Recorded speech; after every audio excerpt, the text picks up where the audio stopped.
ए ब्यास एगो बात जानता रह। का रे का कहत रे? तू नइखे जानता रह? ना ब्यास हम तो कुछ नहीं जानते रे बाबू।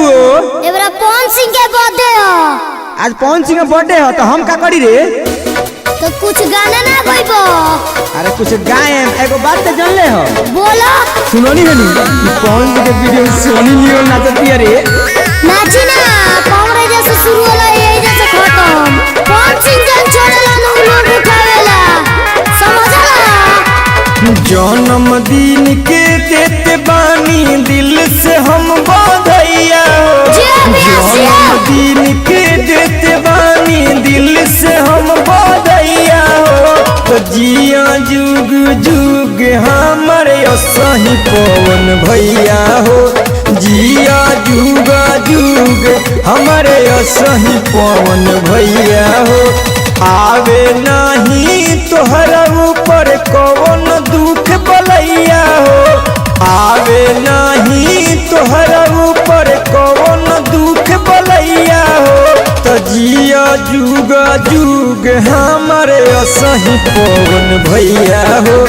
जिया जुग जुग हमारे सही पवन भैया हो।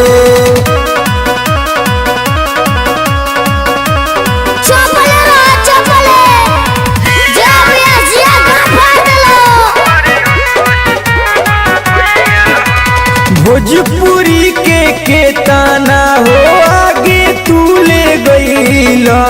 गवला ऐसन गीत पूरा वर्ल्ड के हिलैला। भोजपुरी के ताना हो आगे तू ले गईला। गवला ऐसन गीत पूरा वर्ल्ड के हिलैला। सही खेवत चल आगे भोजपुरी के नैया हो। असही खेवत चल आगे भोजपुरी के नैया हो। तजिया जुग जुग हमर पवन सिंह भैया हो।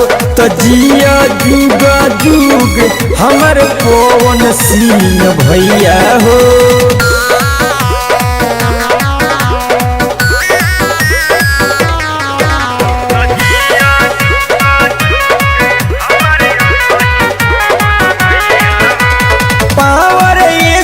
तार के कहे हवा से हो।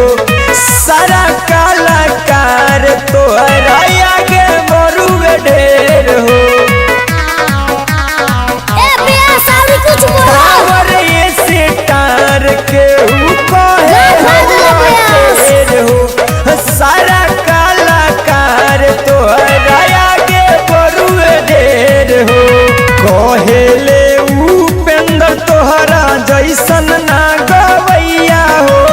कहे जीत जीतेंद्र तोहरा जैसन ना गवैया हो।